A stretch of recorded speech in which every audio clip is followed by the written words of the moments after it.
Call to order the North Andover Board of Selectmen meeting for February 23rd, 2015. Did you have something? No. Okay. First order of business, Pledge of Allegiance, and tonight we're going to be led by Trey Sheehy, who's going to lead us in the Pledge of Allegiance. So, and we have plenty of firefighters and police officers and everyone to help him out. So, right at the mic. There you go. Ready? Good. I pledge allegiance to the flag of the United States of America and to the republic for which it stands, one nation, under God, indivisible, with liberty and justice for all.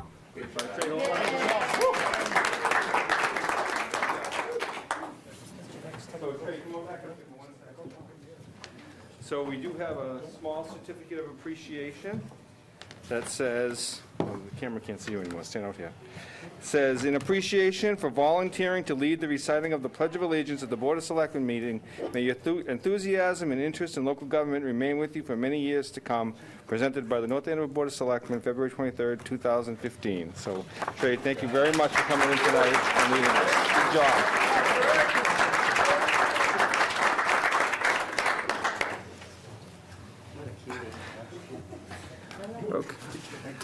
Okay, next order of business, approval of the minutes from February 11th, 2015, open session. Do I have a motion? I'll move approval as written. Second. All in favor? Aye. Aye.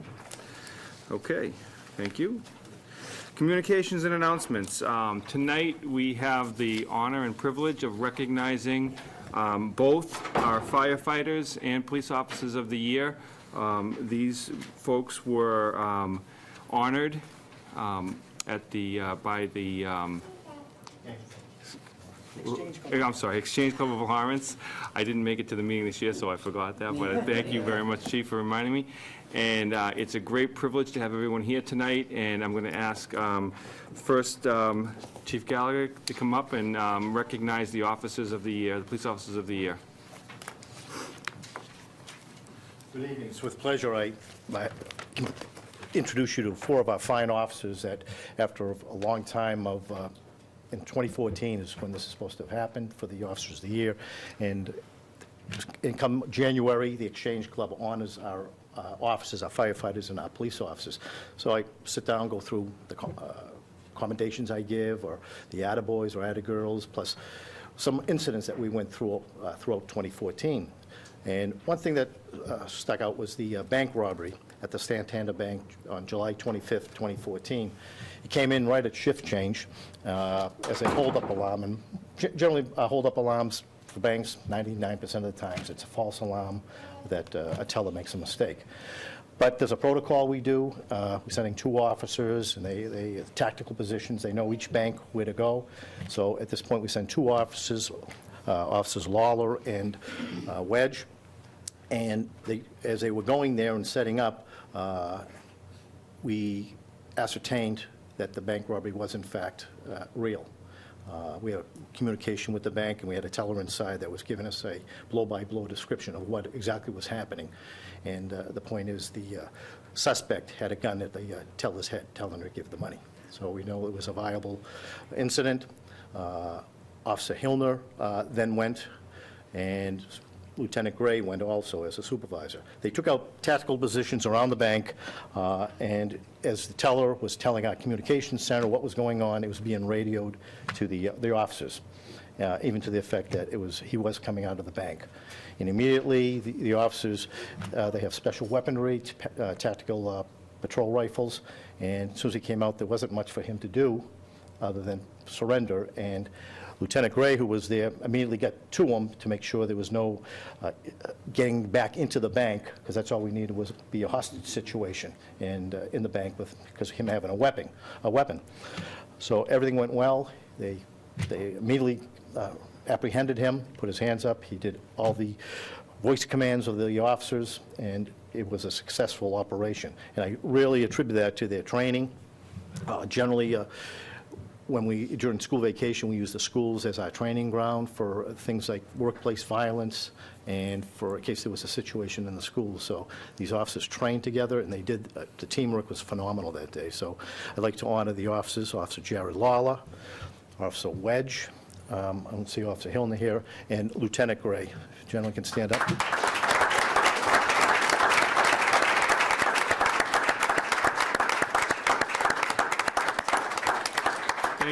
Thank you very much, Chief. Thank you. I'm going to hold comments until after Chief Malnikas has, and we also have the honor of recognizing tonight the firefighters of the year from the Exchange Club as well. Chief Malnikas. Good evening. This particular speech is what I gave, and it's short. This is a speech that I gave at the Exchange Club event. The definition of the word brotherhood, as defined by the Free Dictionary, is an association of men and women, such as a fraternity or union, united for a common goal.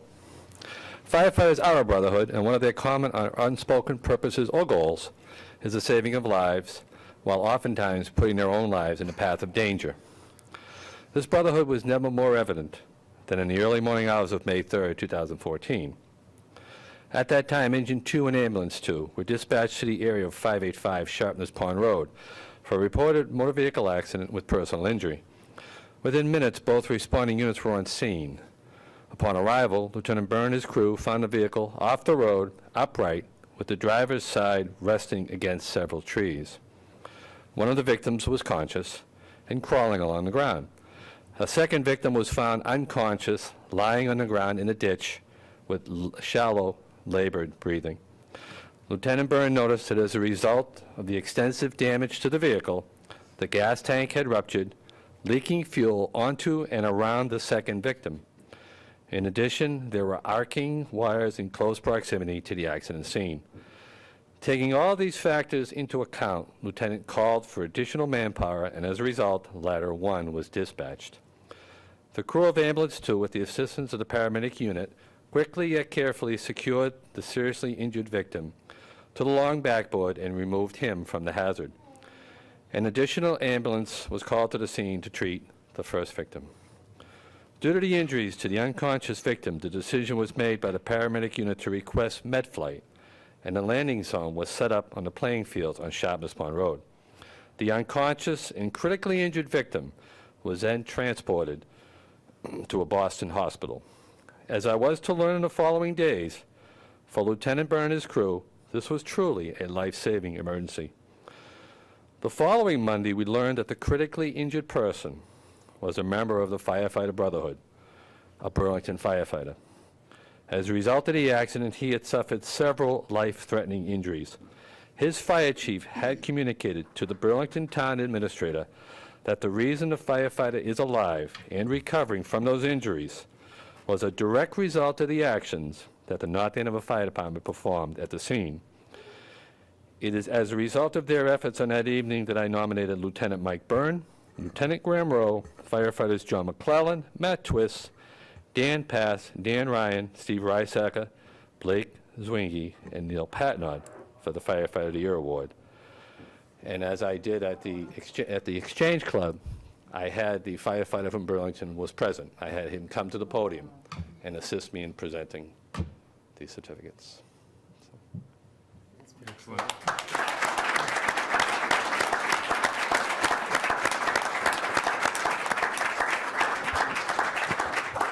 And I know some of the firefighters are here tonight, and the lieutenants are here tonight if they want to stand and be recognized. If not, I realize that our firefighters and our police officers don't do this for recognition, and I know this a lot of times is a very awkward position to put them in, to have them recognized in this way.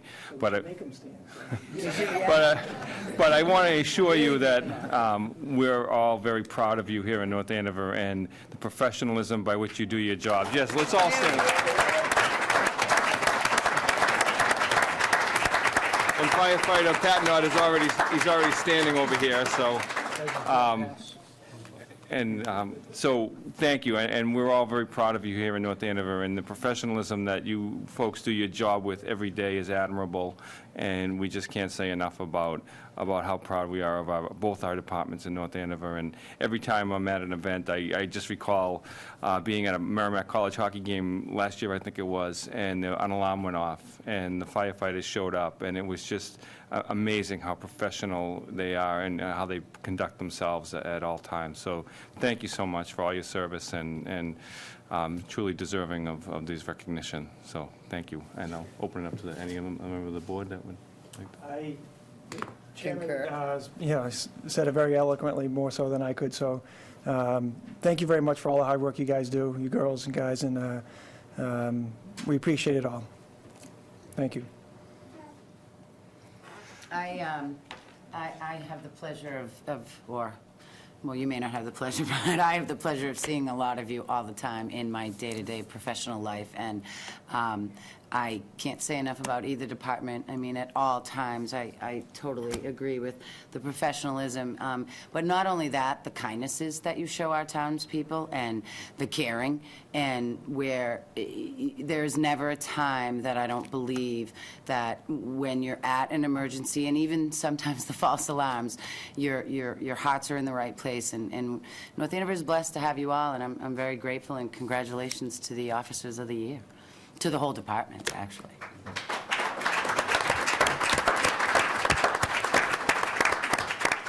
And now my favorite time is I can tell you you're free to go. Thank you very much.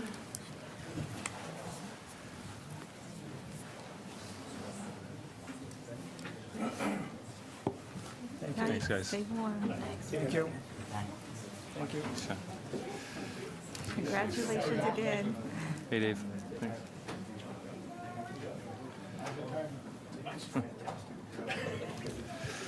There's a lot of blue leaving the room. I know. You wore the right color. Dude, 'cause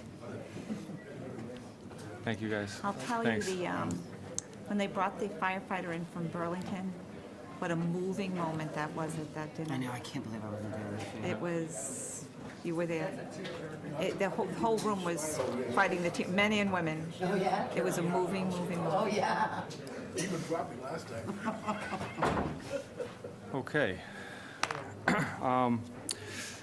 All right, our next order of business, one of the favorite things we like to do here at the Board of Selectmen is recognize new businesses in town. So I'd like to invite Cow's Rock Ice Cream to come up and introduce yourselves and tell us a little bit about your business and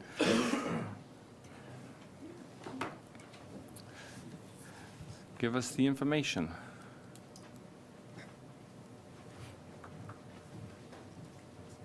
Hi. Hello. Well, we opened Cow's Rock at the old general store, and Could you guys just introduce yourselves? oh, I'm and, sorry. I'm Corinne Willis. I'm Cindy Sanborn. So yeah, we opened back at the sheep shearing last year. The old general store, do the whole Richardson's ice cream, everything like that. We're actually getting into, when we reopen, a breakfast rush, coffee, full espresso bar, all that good stuff, bagels, muffins, specialty stuff. Yeah, and that's pretty much what we do. We do pizza, hot dogs, all that good stuff. And yeah, we've been here for about a year. Everybody's been really great. We're townies, so, you know, we wanted to see the slush back in the general store, so we brought it back. Kids did too. Yep. So that's where we are right now. You said you're closed for the season right now? or short Well, while? yeah, we had, in the future, I think our plan is to be open year-round. But whereas we decided to exactly get into almost a whole new market with the coffee and all that good stuff, we decided to shut down while it was getting a little bit slow, which is a good thing we did because there's snow everywhere now. So, so we just, initially we had planned to be closed for a shorter period of time, about a month or two. But then we decided to stay closed a little longer with all the snow and the storms and everything, and we wanted to get the coffee and everything like just right, you know. Didn't want to keep anybody 5 minutes longer on their commute in the morning because that's no good, so. We will be having an open house, so you'll all be invited to that. Very good. What kind of coffee are you going to serve? Rayos from Amherst. What's it called? Rayos, R-A-O-S. It's a local roaster. We were deliberating on what we wanted to bring in, because we wanted to do more of like a premium roast. Yep. We wanted to do the whole lattes, espressos, cappuccinos, all that good stuff, teas. And some of our customers actually from town came in when they heard that we were looking at doing the morning commute and everything. They were the ones that actually brought the Rayos coffee local roaster to us. The way it was presented to us was that it was like a cult following out at Amherst. The kids that go there, like, everyone goes to Rayos. His wife used to go there. A couple people used to go there, and they wandered around this area. So we reached out. We tasted it. We really liked it. And we decided to stay that way. Like with the Richardson's ice cream. It's a little bit, but it's, yeah, exactly, local, and it's good stuff, so. You're coming full circle, because for years and years, that's where a lot of the contractors and people would get their coffee and get. Oh, yeah, I remember. get They the- used to sit out when it was the little island. Yeah, get the and the little town benches. news, good and bad. and- Yeah.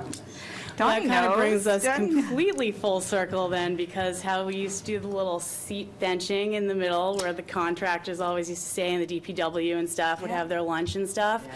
We're trying to facilitate what our customers and our, neighbors come in and say and they want.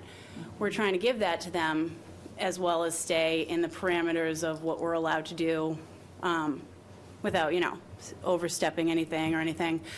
And I don't really remember. I think the middle section before the Rotary came was a bit bigger. Yeah. It was like more of like a patch that people could go and congregate in and sit there and have their sandwiches and stuff.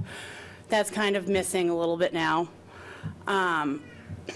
So we were actually, I don't know if you guys are, I'm sure you are familiar with, the little Blackstone patch that was in the back, and we've got maps. Laurie, I had sent that to you a few weeks ago, about the Blacksmith Foundation. Is this? Oh, yeah. Can we just pass it out and ask Sure. a quick question? And while she's doing that, just in case you ever want to augment your coffee line, we do have a roaster in town here that is actually roasts Joey Kramer's Rock and Roaster, and plus Harmony Bay coffee as well. So if you ever want to augment your coffee line, we have a person that does that right in town. Yes. Didn't even know that. A lot of people don't. It's right behind Joe Fish up in, on On 125? Also known for 125, its yep. penny candy. Harmony I Bay, didn't know there was anything. local guy owns it. Well, he was from North Andover. But- So if you ever want to augment your coffee line, there's a person to talk to. Good man. Well, we're open for bakery stuff and everything, too, if anybody has anything to throw out there from townies or anything. Actually, there are some up in Osgood Landing. Oh, I should get contact info from yours. So we just wanted to ask the town permission to put some seating out back in the Blacksmith Foundation. for- We're exploring whether or not that's possible, either from the zoning perspective Okay. or Okay. other considerations. So we're aware of the request, but we Oh, haven't. okay. Okay, all right. We didn't know that. So, and just so you know, I know that when I saw the map, it looks a little different than it does now. We did have people come in and it was all cleaned up and stuff, so there's not, it's not a degraded place now that just has trash or any hazardous glass or anything like that. It's a nice, stone-walled area that has been completely cleaned out and mulched around and stuff like that. So just putting that out there because I know that it doesn't look how it does now on those maps, but So you're looking into that if that's possible? Okay. And is that town, the Blacksmith? Yes. it's trustee, right, yeah, or something, yeah. So I guess, yeah.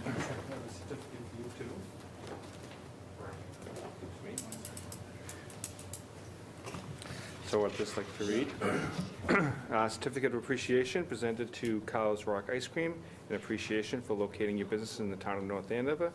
Thank you on behalf of the town, presented by the North Andover Board of Selectmen, February 23rd, 2015. Thank you very much. Thank you And very thank you much. for re-energizing the center and bringing all of that back there. Thank you very much. Thank you very much. Thank you.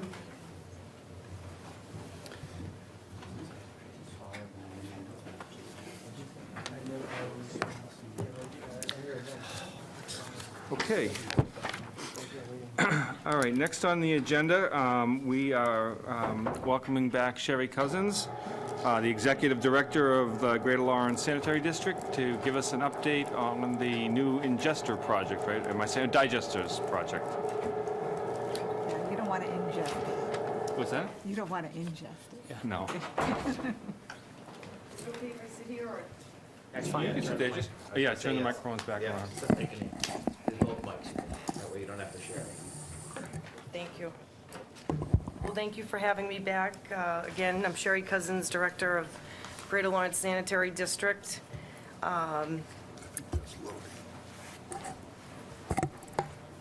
was back here in August, and I have a few updates, so I thought it would be prudent to bring them to your attention.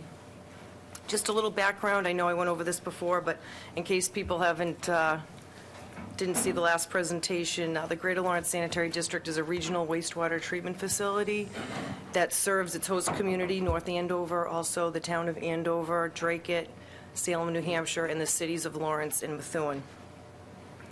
We're actually a large wastewater treatment facility. We treat, on average, 30 million gallons of wastewater a day. And on rainy days, or when snow melts, we can have peak flows up to 135 million gallons per day. It's just a quick aerial photo that I had showed before, but just to show the facility and its proximity to the Merrimack River and the major artery of 495. So one of the major issues here is that GLSD is a major energy user. We spend $2.4 million a year on electricity currently, and we're looking at spending up to $3 million a year, starting the end of this year, actually, when we have to renew a contract for the supply of electricity. And same thing with natural gas. We spend a little over $100,000 a year in natural gas, and that's looking to increase to about $140,000. So just to go over our existing facilities, we've gone from one extreme to the other with how we handle sludge at GLSD. In the 70s, sludge was incinerated. Then we did liquid disposal through trucking, and a nice change was in 2002, 3 anaerobic digesters were built, and the digesters reduce the volume of the sludge and produce biogas, which is utilized to heat the entire facility, heat the digesters, and provide the gas for the pelletizing facility. And all of the pellets are beneficially used here in Massachusetts. Again, I mentioned this before, but I think it's important to note that the former Governor, Deval Patrick, and our current governor, they both support the green energy projects like the Organics to Energy project. When I brought this project to you last August, we had received $400,000 in grant money. Since then, we've received another $5.5 million. Like, we've worked really hard and reached out to all different government agencies in the state, and we did look on the federal level as well, but there were no opportunities that might be coming in the future, but not right now. So right now, we're looking at $5.9 million in grant monies. The good news is, and this is almost unheard of now, that we have enough grant money to cover the entire design of the project. And so that was a very important issue for me. I felt like that was important to at least, have that design paid for. And that leaves $3.8 million for the construction project. Another avenue we're exploring is, and we've had serious talks with National Grid, they have an incentive program that's actually through the Department of Energy Resources. And the estimated incentive will be 3.7 million. So there's like heavy incentives for combined heat and power facilities.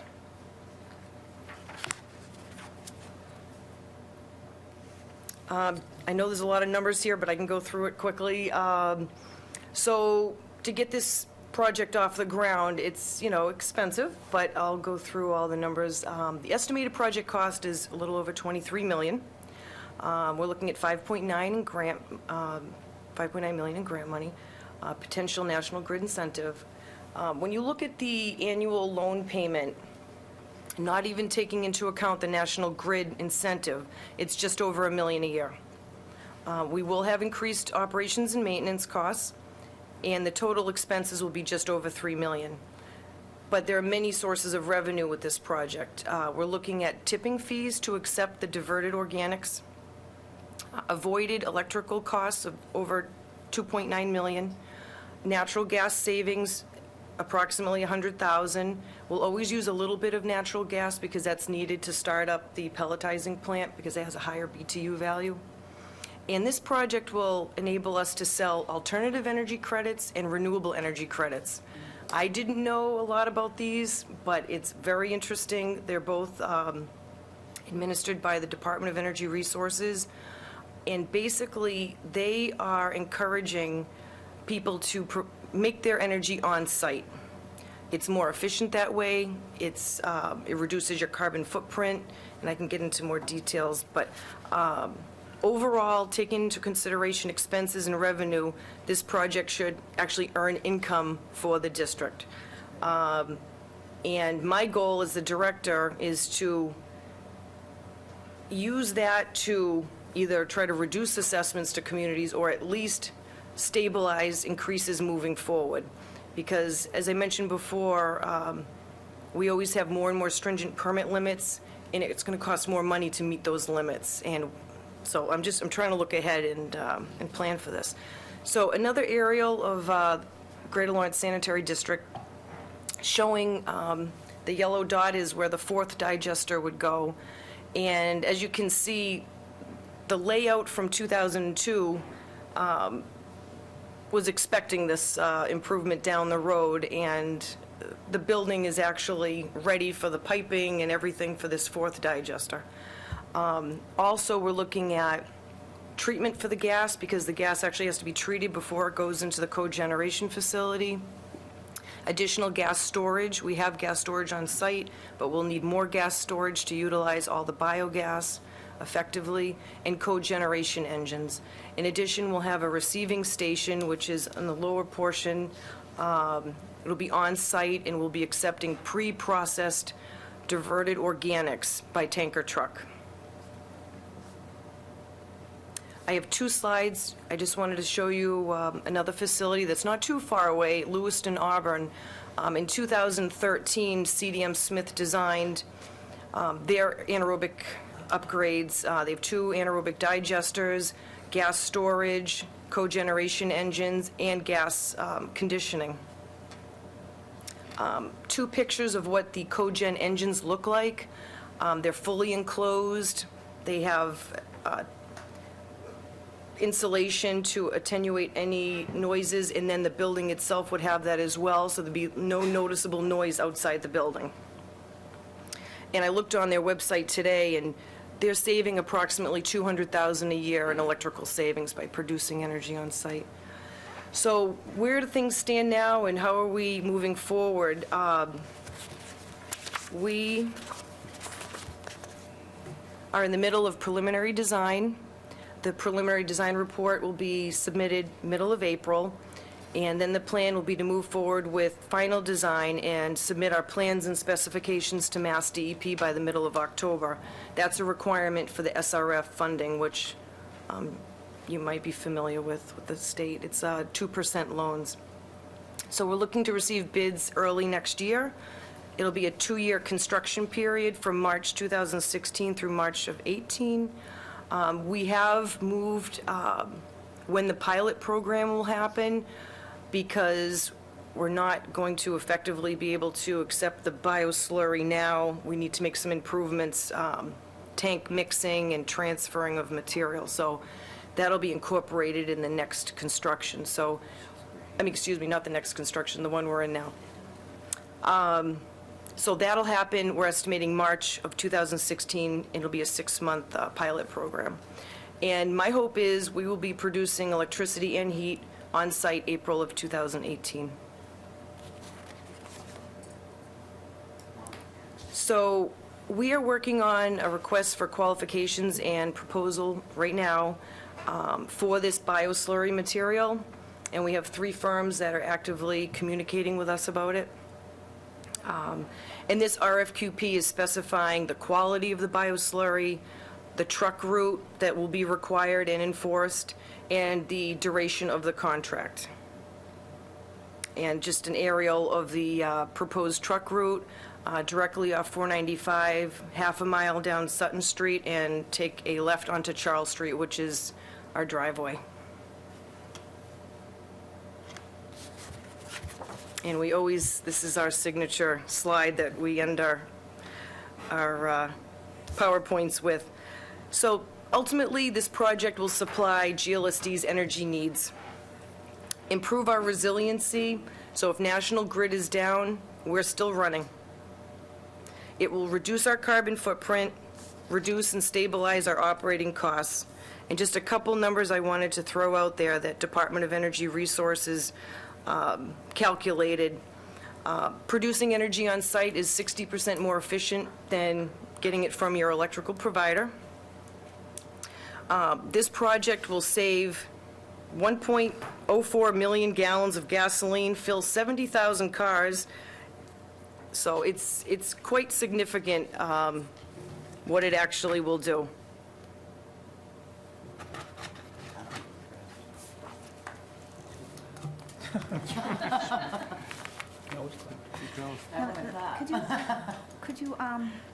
So you're saying that the projections are that the district will make a profit off of this, or just reduce costs? I was a little confused by your statement.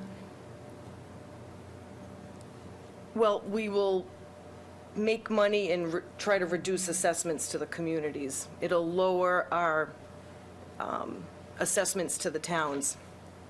That's the ultimate goal here, is to actually, our budget will be able to increase potentially, but with this additional revenue, you won't see the bill go up. So it may help to go back to the slide. Oh, sure. I'm still a little. Oh, sure, I know, I went through this fast and I apologize. No, I've been you did a looking at this for marvelous over a job. year. No, you did a marvelous job, but, so I'm just, From an energy standpoint, just looking at the energy standpoint, what we'll be producing versus what our existing costs are, both electric and gas, it'll be a net positive increase, net positive as far as our costs. So in other words, our costs are going to be actually making money on that side of the plant. So let's look at the slide if we can, because Do I you think the slide understand was... why I'm I do. confused? So the slide, to fit everything on a page, I support the fact that this was how it had to be presented. But let's break a couple of the pieces Sure. down, just for the sake of doing it. So let's get to the yearly revenue. Okay, First item is a tipping fee. That is Correct. revenue. That's revenue paid by That'd be- companies to bring material to GLSD. correct. So that's a revenue source. Power generation is, So that number is from what we currently spend on power. So this project will offset that because we will be Right. producing our own power. so power generation is not a revenue, it's an elimination of a cost. Okay, that's Okay. probably a better Natural way to gas say it. savings is a elimination or reduction of a cost. Mm-hmm. The remaining two items, which are the RECs, the alternative energy credits, and the renewable energy credits, those are revenues. Those are commodities sold on the market for a fee. So in order to fit this all on the slide, all of those items appear under revenues. Some of them are revenues and some of them are an elimination of costs. I should probly, It's all right, it's hard to fit I it all will in do that that same for the piece. is it fair to say then the bottom line, though, is $2.1 million? Yes. Your operating, or your, the assessment to the individual towns could go down by $2 million? potentially. will there be a profit, though? Yeah, it's the net operating cost of the the net operating cost of the district will be $2 million less in today's dollars. In today's dollars. And what that's also not including is the third line item on this report, which is, Ms. Cousins has not included the potential for $3.7 million in this calculation, right? Right, the $1.1 million annual payment on the SRF loan does not include an incentive from National Grid, which, I mean, we've had, But that's a one-time. right, that would reduce the 1.1 to maybe like 900,000, or, which would bring up the 2.1 to like a 2.3. It'd be a rebate similar to our ESCO project, so that the amount borrowed would be less, and therefore, the fourth line item down, which is a 20-year loan payment, would be less because the amount borrowed would be lower. I'm trying to be like ultra-conservative, because I don't want to overpromise. You're supposed to do that. Right. Now, the alternative energy credits, do those go on in perpetuity, or is this something that they'll offer them now but maybe take them away later? We looked into that because that was a concern of ours. At the January board meeting, we actually had representatives from DEP, Clean Energy Center, and Department of Energy Resources, and he went over that, and he said, right now it's indefinite. There's no end date to those credits being available. The legislation that was passed had no end date, so. Well, you know how things go there. If legislature wanted to eliminate it, Do they'd you want me to have give you to some do bad another bill. examples? You know, like, True, I mean, I guess nothing's guaranteed. No. Yeah, it's money that goes for a certain fund doesn't get used for that fund at the State House. You did a terrific job with this presentation. Thank you. You're extremely knowledgeable about what's going on in it, and it shows. Again, I think it's terrific. I just think from the town's perspective, we just really want to make sure that it is what it's proposed to do. Right. Of course, we have just concerns. And would it be possible that we could have a peer review, and that the peer review would be paid for by the GLSD, so that our person who would work for us, this is not too unusual what happens when people apply for permits for certain projects and they go before conservation, so that our consultant would review the different analysis to make sure that it is what we're all hoping, not just the town, but you and everybody. I think that would be something that we would like, because it is in our neighborhood. I mean, it's a neighborhood. And then, of course, we do have some concern on the wear and tear on the roads and so forth and so on. So I think it sounds great. I think we all can greatly benefit, but I think at least I'm speaking for myself, I think I'm speaking for the whole board, we just want to make sure the i's are dotted and the t's are crossed. I'm on board 100%, Because, it's in a neighborhood. And Absolutely. we want to also be good neighbors to the rest of the district, but we would hope, and I get the sense from your presentation, that the district wants to be a good business neighbor to the community. So I think we might be asking for just a few things to review. I'd like to actually tour that facility, and I don't know if that would be something that could be arranged as a group, so that Sure. we could see the operation. I personally did that when we were considering some other organizations that we have in town, and it proved to be really quite knowledgeable. It looks great, it sounds great, but we just still need a little bit more time to probably feel good about it. Yeah, digest it a little bit, Yeah, sure. there you go, And have right peer word. review. Absolutely, absolutely. I want to thank Rosemary for, saying that. I think you spoke my views, so I don't know about the rest of the board, but I will agree with what Rosemary saying. But also, number of trucks per day would be, if you have a number on that right now, I would be interested in knowing that. We do. So the pilot program, we're looking at 4 trucks per day. Okay. And then the full build-out, 12. So are you already doing the pilot program now? Is that not? I'm sorry. Well, let me put things in perspective, because I think it's probably was a jumping off point. So Sherry had come not only to introduce herself, but introduce the concept and what was to be the pilot project at a time when Sherry and her staff had been successful in obtaining grants in the tune of about $500,000. And at the time in that conversation, Sherry indicated that there would be a pilot project, and that pilot project would ultimately be sort of the jumping off point for a larger project. And what happened between then and now is, through the work of the GLSD staff, is have secured grant funding that is 10 times that amount, so from $500,000 to $5 million. But that has with it some expectations that move the bigger project up on a timeline from what Sherry originally identified. So Sherry felt it was important to come back and update the board, since what she communicated back in August has now changed, and didn't want to be disingenuous about, saying we're going to do X. So now the pilot project is incorporated within the aggregate project, as opposed to being pilot leading to second project. The pilot is now contained in the larger project. Just add a little information to that. Absolutely. I mean, and during this whole process over the last year, we've been in touch with other facilities that are accepting the diverted organics, are having success.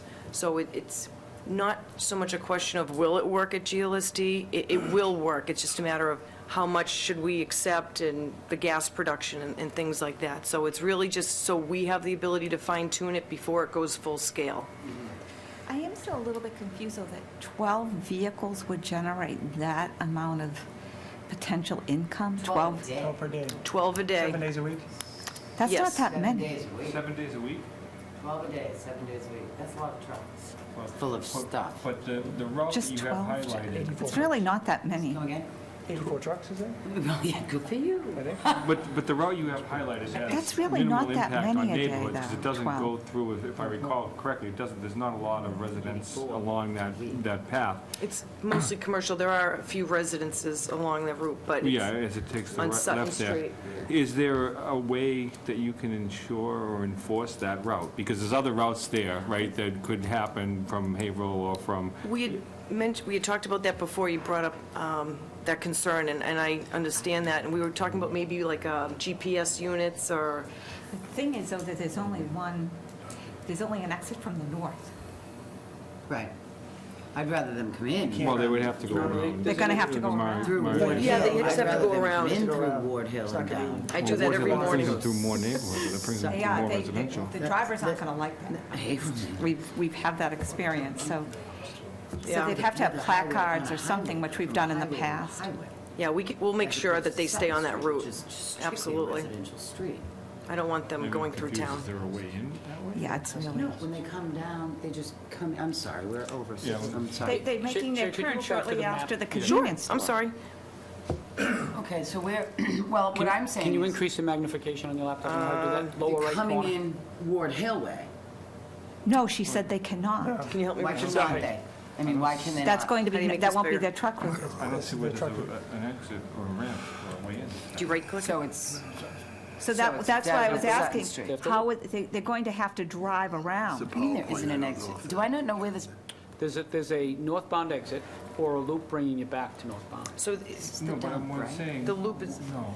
So the truck traffic flows, What? if you It's follow not that Holt Road. pen Yeah, here, no, it's not Holt Road. south, No, it's not the here, go around the loop, drop back, other end of the Other end, airport. Right, and then they'll come be on. coming out of here, get it now. this is from the south. Yeah. They'll come back over here, and then come down onto Merrimack Street, which is then Sutton Right. Street. There's not too many houses right there. No, there's Right, there's no, okay. Apartments. The apartment it's a heavily building. traveled route with the commuter rail crosses it. Going the other way No, the other way would be, would not be. No, No, and we would no, restrict no, that no. 495 Sutton Street to our driveway, and that is the truck route. So if And they're coming from the south, What do they do? they're going to do that They have loop-de-loop. to do the loop around. They do have to do They that? have That's to do what- the loop yeah. around. Okay. All right. I'm We good have with that. truck routes we have truck routes for other facilities, and it's pretty Well, well we had enforced.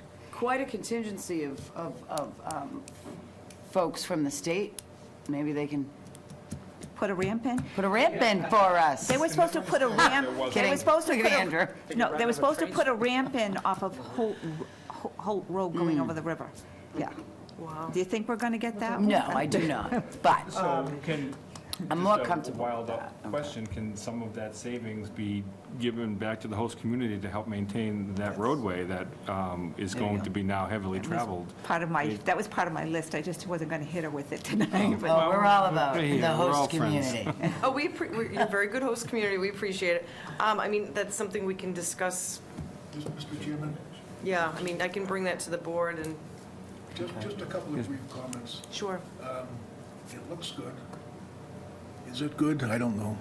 I was here in '91 in the $10,000 bathrooms by Donald George in the wars that went on for years. So I want to make sure that when this goes forward, that we know which way it's going. We don't want any surprises, because we don't want to go back to that era. That was, No, I think that's water under the bridge. well, I no, don't- it's I don't- it's I still don't it's still operate here. that way. It's still here.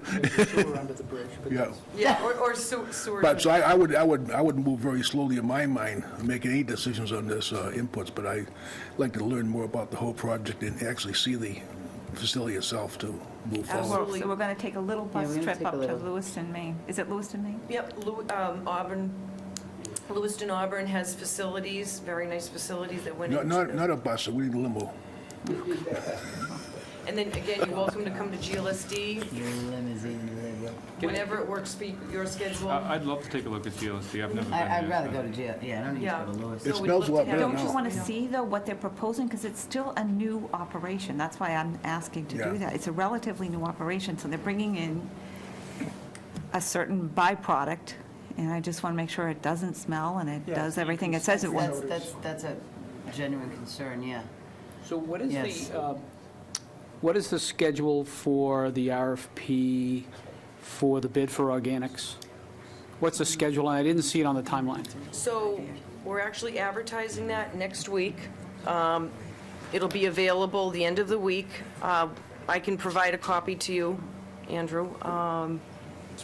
And then there's basically a month for comments, to receive comments, provide a letter of, that they're planning to submit a proposal. And then it's in April, I think, middle of April, that the final proposals come in.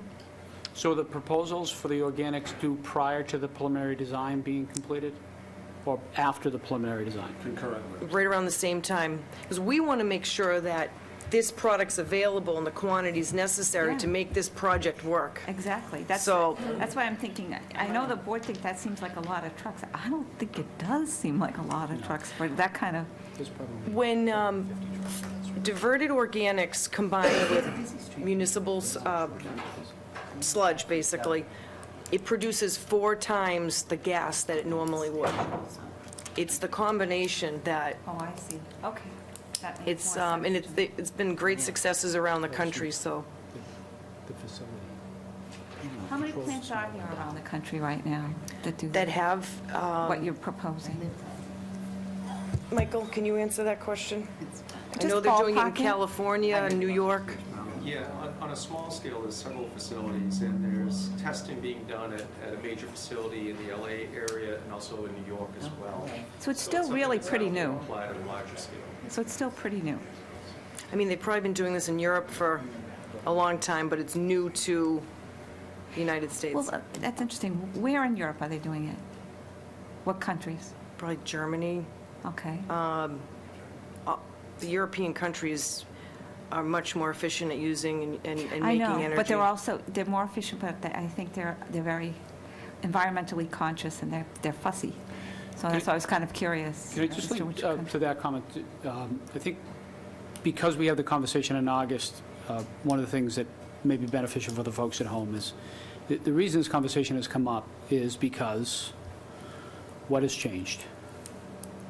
It's a leading question. So Massachusetts. Oh, I'm sorry. Right? So we So- didn't take the preliminary step to explain Right. why this topic has Right, I come up. jumped right over that one. It's all right. So Mass DEP, as of October 1st of last year, is banning commercial facilities from basically throwing out their organic waste.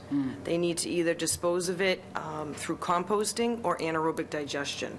So the Department of Environmental Protection is backing this project. I mean, it's, they need outlets for this waste. And this is coming from supermarkets, Restaurants. food manufacturers, restaurants. Yeah, so landfilling, it's not an option anymore. So a it'll change also was- serve the host community as well, that there'll be a place for this to go. So what changed was a regulation was passed, which requires that this material be treated in a different fashion than it Correct. historically has been treated. Who's head of DEP now? Is it Ken Kimmel? Is it Cash? Is he still, I know he was. He was. He's not. A lot changed recently, so I'm not. With the new administration, he's not head of it anymore. Okay. Yeah, David Cash was the commissioner, but I'm not sure. So can I suggest a couple of things that Sure. have come up, just to see if we can Yeah, I need my to-do list. synthesize, maybe? One is clearly the board, or at least certainly a number of the board, if all the board, would like an opportunity to view the site. I'm sure that's easy enough handled through Site visit, the absolutely. schedules, both to see the things that it does today, and it may not, some of it may not relate to this, but it's a good opportunity for the board members to see how the facility operates today. Two, there were a number of things introduced by the board, and if I've missed any, feel free to fill in. The prospect of a peer review paid for by the GLSD, really regarding the environmental impacts, stuff that's probably going to be done as part of preliminary design, but I know the GLSD has previously engaged in sort of peer review, independent peer review, so it seems logical. Some way to memorialize the number of trucks and the process if that number of trucks is going to change. Same thing as it relates to the hours of operation of those trucks, which wasn't, I have added that, but I assume it was assumed by the board. And it would seem to me that in addition to the contracts, which would certainly bind the vendors as a means to make sure that what's being explained happens, it would also seem appropriate that the host agreement be amended to incorporate some of these provisions, so that it's not just a relationship between the district and the vendors, but it changes the relationship between the district and the community. Because this is a change in what the original relationship with the community was. And through that document, we can review the impact on, for instance, the condition of the roadway. The town's about to spend dollars in resurfacing that roadway. If anybody's driven the roadway, they can tell why, but we're in the process of resurfacing that roadway. So it would seem to me that an amendment of the host agreement would be the best, the most concrete way to make sure that our relationship stays where it's been, which has been very positive. Does that feel like a fair summary? And how would that happen? Would we propose the amendments, or would it come from a joint session? I mean, how would we do that? I It would- would have to be, yeah. go through us for approval, to the board for approval? I would suggest that I will try to come up with a list of those items which seem to have been covered here. If there are other items that you contemplate or think of between now and whenever. Or if person you on the peer review might make a suggestion as well, when we hire to review. Correct, or maybe the result of that, Yeah. process. That it will create a general, I'll take the document, take a couple shots at those kind of things that could be added, circulated to the board for review. If there are additional items you think have merit to add, then we can do that. And certainly, there's a district meeting on Wednesday. I'll see through that agenda if I can introduce the idea that maybe we'd be looking at a review of the host agreement. And so that the board is aware of it about 2 months in advance of the preliminary design being completed. The next action item for the district's commission, of which for those folks at home don't know, I am the board's representative to the district. What the commission did was not approve the $2.5 million for the full design. It approved It was $496,000 for the preliminary design, so that the next stage or the next action by the commission will be to decide after the preliminary design is complete whether or not it should take the next step to substantially complete the design process per Ms. Cousins' schedule. So this isn't done per se, but it's underway, and it seems to me that this would be the appropriate time between now and that April date to get fairly concrete about what amendments to the host agreement could look like, so that the district could understand where the community stood. Are there other boards that you need to go, other town boards that you need to go in front of as well? Yes, I'll be going before the Board of Health at the end of next month, just to bring them up to speed on the whole project, and I think they want some involvement with the truck route and understanding that, and the trucking and permitting of the trucks. So there may be items coming out of that review as well. And also, we'll be going before the Conservation Commission, because the fourth digester will be within the buffer zone of wetlands. So there may be things, there may be. So that'll be, I'm sure, an order of conditions. And But I want to separate the fact that certainly some of those bodies have independent jurisdiction, like a Concom. So Right. that independent jurisdiction shouldn't find its way into the host agreement. That'll be within the order of conditions of the Concom. Right. And the Board of Health doesn't have direct jurisdiction. The Board of Health was invited to the GLSD for the last presentation. Right, so Susan we Sawyer can be attended included. that. Mhm. So they don't have direct jurisdiction as it relates to this, but certainly their opinion is very relevant. Kind of a vote or anything like that, they're just being informed. I don't think It so, would but I be think in just spirit more than- foster relations. Correct. But I will reach out, I think I'll, in addition to whatever feedback you could provide me, I will reach out to the division heads and suggest that if they have feedback, it would be an opportunity to provide some thoughts as well. And then I'll communicate that information individually back to the members. But it would seem to me that the time would be now. Yeah, it start really to- is. To deal with it. Does that make sense as a next action step? Absolutely. Yep, that's a good list. Thank you very Proceed. much. Well, thank you, Sherry, for coming Any in. other major changes, I'll come back, but I think we're on a And path. thanks, Mike, and team for coming in.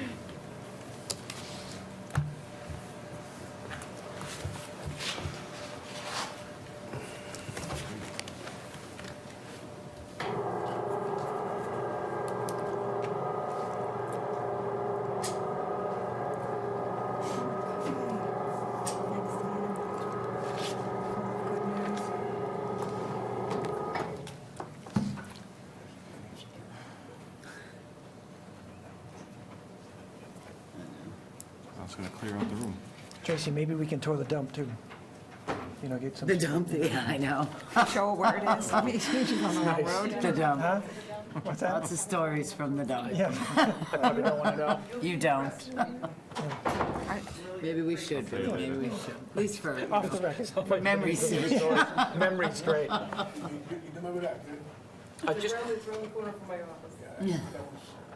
Just in case it was It's missed come in a long discussion, because sometimes we sort of jump steps.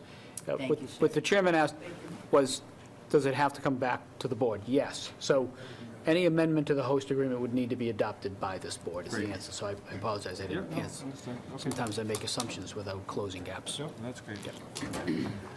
Okay, we'll continue on with the agenda. Next, we are going to have an update on the snow and ice budget, which I know is going to be impressive. Just everybody stay seated, please. Yeah. So we don't fall down. Put your seatbelts on. So we began the year fiscal 15, we made a conscious decision to increase the snow and ice budget appropriation going into town meeting. All communities in the Commonwealth budget less than what the historical average is for snow removal. That's a practice. I won't bore you with the details unless you have some interest to get into the nuts and bolts of why we do those things. But generally speaking, the simple response is it is one of the only items, arguably the only item that we're allowed to carry a deficit on and raise in the following year. The problem with raising in the following year is it means it takes away from the new dollars you have for the following year. So obviously, it's not ideal to run a deficit in your snow and ice count and then in turn take those dollars away from next year's spending. So it's not ideal. We therefore increased the budget from $750,000, which it had been for the last 5 fiscal years, to $875,000 this fiscal year. Again, our historical average has been about $1 million in spending. This year has been unusual, to say the least, for any number of reasons. Two has been historical. Historical, yes. Hysterical. A little Well, hysterical. that too, actually, that too. And that we have, I guess, the combination of the worst possible situation, not only a high volume of snow, but also the timing of the snowstorms has largely been around weekends and early in the week, which requires overtime and longer contracts. So a combination of the size of the events too, although on a cost per inch basis, it's actually more expensive to remove 4 inches of snow. Yes. When you get into the 18, 19, 20, 21, 24 inches of snow, it becomes very difficult to move the snow and put it in the spot so that the roads can be passed. We maintained the commitment this year to widen streets like Main Street, curb to curb, in a way that some communities choose not to when maybe things get a little more complicated financially. But we sustained the commitment to remove snow in the same levels we've historically done. If you've been in the back parking lot today, you've noticed that those very large snow piles have now been removed as well, which helps for parking for the senior center and the like. So to date, we have spent a little over $1.7 million. It is the largest spending we've had on snow and ice removal in the history of town. It puts us approaching $1 million over the budget. I would expect the good news, I guess, from this weekend was that it wasn't so bad. Yeah, it was a baby still. And although the timing again wasn't ideal, the sun on Sunday seemed to do a pretty good job of making sure we weren't fighting it for longer than we otherwise need to. I would add that although this board knows it's not often understood, through the first 2 weeks in January when we really didn't have any snow, we spent close to 50% of our budget. And what people don't often realize is having to treat roadways due to ice or pre-treat roadways or deal with ice situations can be equally costly because we have to get out there and spend a considerable amount of time. So it is a snow and ice budget, not just a snow removal budget, and as such, we incur costs really from the first day of the season onward. We are taking steps to manage through the $1 million and cover that deficit. It is our intended goal that this is a great example of how we plan for unusual circumstances. This one arguably is historic and extraordinary, but we do believe that if March is better than February, significantly better than February, then we'll have an opportunity to use balances in existing accounts and ask departments to manage through the rest of the year in a way that we won't have to carry any of the $1 million into next year's funding. That's our goal. Is there any chance of getting some reimbursement from the government? It's a great question. So I believe 5 of the last 15 years, the federal government has reimbursed towns, cities and towns, when the volume of snow, typically of one storm, like a blizzard, has happened. This year, they have requested of us, of all municipalities in Massachusetts, specifically associated with the blizzard. We had 2, but this season, but the notable larger blizzard, to provide them with the costs associated with snow removal efforts during that blizzard. We have done that. The costs associated with that blizzard, that one storm was $335,000. And we've submitted that information. We have not got confirmation from the federal government yet of whether or not they will in fact reimburse us for that. We've submitted the material. They've asked us to submit the material, but there is no confirmation as of this point whether they'll reimburse all of it, some percentage of it, or none of it. So when I identify what is today a number approaching $1 million, just south of that, that doesn't assume we're getting the $335,000 in. If it did, then that number would drop to, about $650,000. That's just what we have today in front of us. That's what we know today. Is the governor having talks with them now? I saw in the news tonight about he's going to contact them to see about getting some disaster relief. Yeah, I think there certainly is support at a state level. Every community was impacted, as snow has a tendency to do. It wasn't just the western part of the state or the northeastern part of the state. It was a little bit of an unusual winter in that there was a significant storm. One of the largest storms of the season actually happened south of Boston, which is a little unusual. So certainly we're all being impacted. We have reached out to our legislative delegation and to the governor's office, as have others. We just haven't received confirmation. And then the question is, well, if we receive it, when do we receive it? Do we receive it before the end of the fiscal year? Does it become an offset to existing costs? Is it a revenue source? So we're proceeding, given the fact that even if we got the money, $650,000 is a lot of money anyway. We're proceeding under the assumption that we're going to have to cover close to $1 million between now and the end of the fiscal year. And with the help of the departments, we will make sure, at least at this point, or feel comfortable at this point, that we're going to be able to do that. And that if we ask departments to give dollars back or be more conservative about spending, we don't believe that that's a game changer relative to service delivery. We just believe that, as has been the best experience with our department heads, they're very good at recognizing, when the town needs to sort of cover some gaps. So we would expect what we call a shuffle in the last 2 months, where the Finance Committee and the Board of Selectmen, under the recommendation of the Finance Director, will be asked to move money between accounts for the purpose of covering the deficit. But at this point, it's approaching $1 million, and It's more of a chasm than a gap.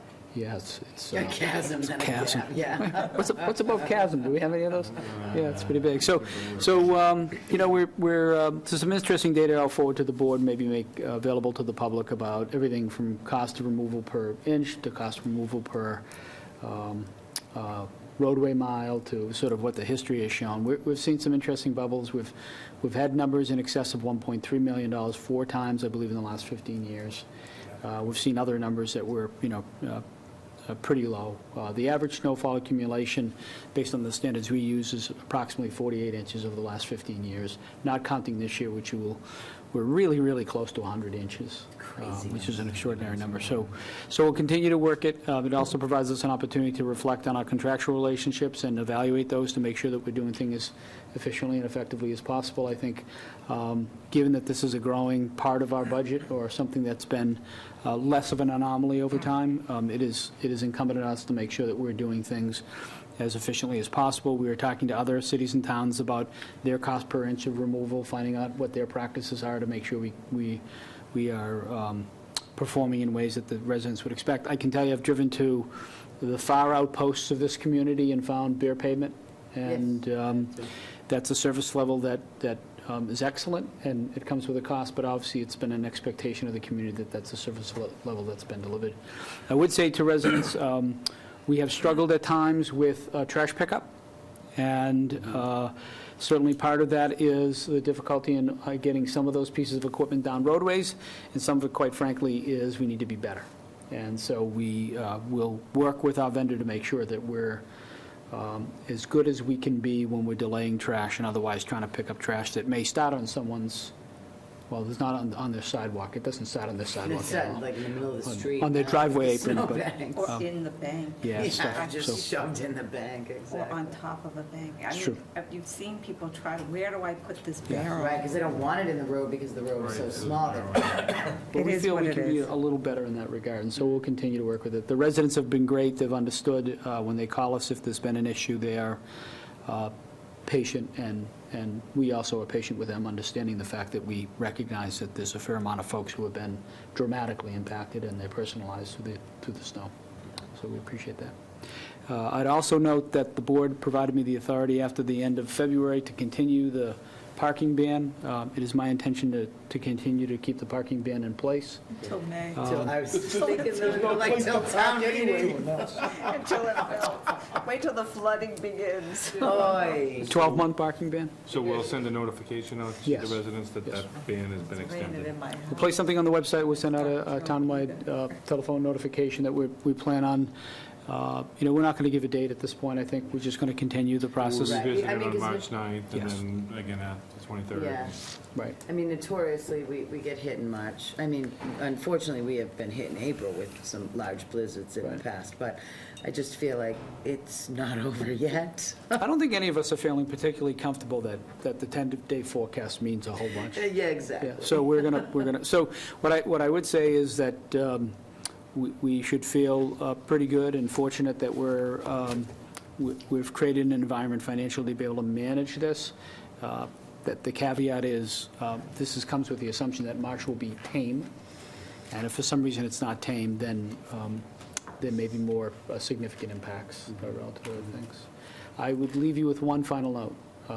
No bad winter has ever followed with a good spring other than from the sun, which what I mean by that is, for those folks traveling the roadways today, you already recognize that there are frost heaves in the roadways. Oh, my Lord, I can't There is what I'll call peel-back sections of the roadway that are being picked up by plows. We will have, if we've had the worst winter in terms of snow, we are likely to have the worst roads in the spring. And we're trying to find ways of communicating with Bruce Thibodeau to see if we can start planning now for an aggressive pothole repair methodology, because it's going to be brutal out there. It's really tough. So I guess the greatest symbol is if you drive down roadways today, you'll notice this, what you never noticed before, the slight recess of manhole covers. Yes. Normally they're flush, and now you see them in half an inch or so below grade. It's showing that the activity, the road salt, the truck activity is impacting even structures. And so I'm telling everybody right up front, we're aware of it, we're going to work at it, but the roadways this spring will be particularly difficult to deal with. And the wreaths will be down before next Christmas. Yes. We're working on the wreaths. That's all right. We're all being patient. We know we want our roads cleared more than we want our wreaths down. I have no problem with the wreaths. My outdoor Christmas decorations are all up too because I can't get I to hear the this tree to from- get them down. I hear this from everybody. I thought those were ice dam defrosters, but they're really Christmas I just lights. figured, I'm not taking the wreath down. If I've got the lights and everything else still in the tree, I'm leaving the wreath. Cure Right. the dams might warm them up Right. and break them up. I do want Dual purpose. shamrocks out, but I'll get spray paint for the snow. Thank you for that update. And, look forward to another one in a couple of weeks. when we- Further updates on this. Okay, before I move on to consent, any other communications or announcements? from the Mr. Chair, board? I actually have one from Youth and Recreation Services, knowing how much the Board of Selectmen are interested in the ice rink outside of the Youth Center. This is from Rick Gorman. Despite the amount of snow, the skating rink has been shoveled off within hours of each snowfall. Yeah. We have had a tremendous amount of community use since it opened. The Youth Center has held a mini hockey tournament, a family skate night, and this week are holding a curling tournament. Oh, really? With the weather forecast expected to be cold, we should expect a couple more weeks of skating this year before they pack it in. Fantastic. Any others? Yeah, well, I'll mention this because it was still, they didn't make state champs, but they came in second. Our wrestling team, who we've been so proud of over the last few years, they took second, and the coach's son placed first in one event. State champ. State champ, so congratulations. Congratulations. I just have one. I met with the Borderline Running Club regarding the 4th of July road race. They'll be coming in within, I think, next month to talk to us about that. But they did share with me the New England Runners Calendar, which is, I guess, Bill, you probably know about this, the premier calendar for runners to plot their races for the months. And the 4th of July road race is listed as the #1 race on the 4th of July. Among like 5 or 6 or 8 others that are on there, it was the first one listed, so. That's great. Are you telling us the rest of us wouldn't know what the calendar looked like? Well, you may, I don't know. Telling me. I just know for a fact Bill's a runner. I can tell you. all have feelings. You know, Mr. Chair, I got to go back to the wrestling thing, it was, no, I have to, because you know what, I said the coach's son. Surprisingly, He it's has not a name, Steve Sincata, so I thought Well, that we're would going be. to throw out Stephen. We might as well also throw out Fritz Hain, who is a graduating senior, who is a 3rd-time state champion this year, going to Edinburgh next year. I did not know. D1 Yes, he school, is yeah. a 3rd-time state champ, Fritz Hain. Very Congratulations proud to of you. them. Proud of the whole team. Part of the Very whole. big wrestling family. He is yes, he comes from a very big wrestling family. And on March 9th, our meeting will have the undefeated NBC booster champions here to lead us in the Pledge of Allegiance. Oh, good. Very cool. Undefeated. A tradition We like begins. that. We like that. We'll need to sync that up with Laurie. Yeah, I already shot her an We email. won't need a stool. Yeah, we will just- No, they won't. Okay, any others before we move on? Okay, let's move to consent items, and I would like to take one out of order. Mr. Detremont, we'll move you to first in the consent item since you've been so patient sitting here with us. Move approval? No. Second. That was good. We're having our Ride for Angels this year, September 13th, to be held at the Lawrence Municipal Airport. And it's a non-competitive charity cycling event, excuse me, to raise awareness and funds for Angel Flight. This will be our 5th year. The town's been very supportive. All the departments have been great. We've had no issues. We've grown a little bit. We're trying to keep it within the realm of the capacity that we have there. We anticipate by the time all of the registration is done, we'll have 250 to 300 people with volunteers, staff, and riders. So again, it's September 13th of this year. I sent out some information about the routes. Nothing's changed. It's the same routes as the previous years. The police department's been great. They come out there and they help. There's 4 stages that take off at various times, and the police department's been a great help getting people out. And then at the end of the day, we get about 2 o'clock, the way it's staggered, everybody comes back and we have a barbecue and we do some fundraising and some raffles and things like that, and it makes for a nice day for everybody, and it helps us out greatly. We probably raise $50,000 to $60,000. That helps out our organization, and I think it brings some presence to the town. We have we're also on a lot of the bike ride websites, being held at North Andover at the Lawrence Municipal Airport, so it brings a little bit of attention to the community as well. So.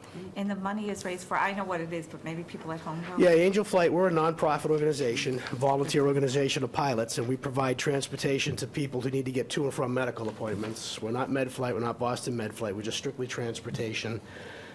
We focus on people who are a little bit down in their luck. They can't find transportation either because of the geographic region that they're in or finances. Sometimes people have to go multiple weeks on end for treatment. Plane fare, bus rides, could take a long time and a lot of expenses. So we have a great group of volunteer pilots. These guys are flying because they have to, they love to. And the old story is you can fly somewhere and buy a hamburger, it costs you $200. You might as well take someone with you and help somebody out in the process. So we have about 1,000 volunteer pilots. Last year, we scheduled over 2,500 flights, helping out people all throughout New England. And we do some down into New York, New Jersey, and Pennsylvania. And we have some great partners with JetBlue, Cape Air, and some others that help us out for long hauls as well. This will be our 19th year in operation, and we're there to help people out. So, and proud to be part of the community as well. You're a quiet organization, but you do great. You are angels. You do great work. Yeah, well, it's a great. We enjoy the community. We have a great time up there. Everybody really likes what we do. Maybe one problem we do have is people they aren't aware of us. So we're here to help. If the board has any way to help promote who we are, we're here to help people. So we appreciate your support. Thank you to all of you for that. Thank you. Do you have a motion? Are you already? So moved. Second. All in favor? Aye. Very good. Thank you all very much. Thank you. Again, we appreciate all of your support. Appreciate you. Okay, we'll move back up to the first one. Accept and sign grant of easement to Massachusetts Electric Company for 795 Chickering Road. Move that the Board of Selectmen accept and sign the grant of easement, excuse me, to Massachusetts Electric Company for 795 Chickering Road. Second. All in favor? Aye. Aye. Bill Gordon, aye. That was unanimous, Lauren. Okay, second one, request to dispose of a surplus vehicle from the water treatment plant. Ms. Mayor? Mr. Chairman, we have two requests under B and C under consent items, and they're requests by two different departments. The first is the water treatment plant requesting the surplus vehicle. Information is in your packet. I support their request. And the same. Second is the request by emergency management to surplus an older vehicle that they possess, that I also support that request. Okay, so I think we need to have separate motions. I'll do the first one. Move that the Board of Selectmen approve the request of the Public Works Director Bruce Thibodeau to dispose of a surplus vehicle per his memorandum to the town manager dated January 22nd, 2015. Motion, Mr. Gordon, second. Second. Ms. Watson, all in favor? Aye. Second one, move that the Board of Selectmen approve the request of the Emergency Management Director Jeff Coco to dispose of a surplus vehicle as described in the fixed asset control card dated February 18th, 2015. Motion, Mr. Gordon, second, Ms. Medeli, all those in favor? Aye. Okay. We are done with consent items. I'll hear a motion to move into licensing. So moved. Second. All in favor? Aye. We are now in licensing. We're now in licensing. The only thing on the licensing agenda this evening is a one-day liquor license for Merrimack College for the St. Germain Memorial Lecture to be held on March 5th at the Rogers Center from 5 to 10 p.m. All favorable recommendations from the police, fire, and building inspector. Do I have a second? Second. It's Stewart, I'm sorry. Motion. Gordon, second. All those in favor? Aye. Motion moved by licensing. Second. All those in favor? Aye. Aye, we are out of licensing. Okay. Let's see. It's done pretty good. Public hearing, old business, we have no old business. New business, town manager's FY16 recommended budget. Manager. Oh. Mr. Chairman, members of the board, we provided you a copy of the fiscal 16 recommended town manager's budget. Certainly, we've been anticipating this for a bit of time, and the budget document before you is consistent with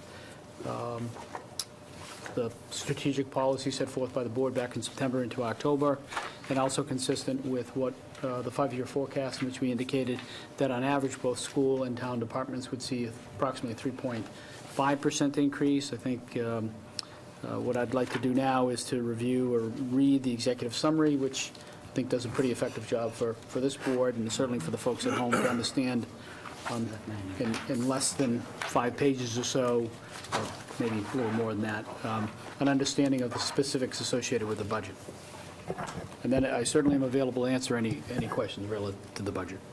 So I'm pleased to submit for your review and consideration the fiscal 2016 Town Manager recommended general fund and enterprise fund budgets for the town of North Andover. This financial plan was developed with the adopted budget policy statement as a backdrop and predicated on our desire to deliver a sustainable level of services while honoring our commitment to be stewards of the community.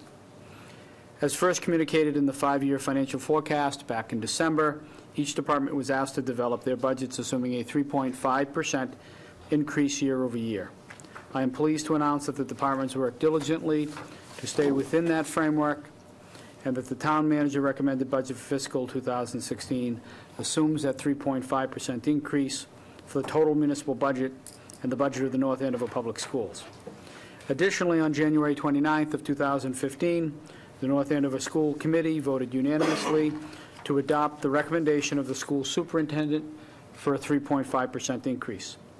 Our town meeting members have communicated their expectation that we reach consensus, and the success we've had during the past 3 years to improve our infrastructure while building reserves and delivering high-quality services has been the result of unprecedented cooperation between all of the town's elected and appointed officials, specifically the Board of Selectmen, School Committee, and Finance Committee.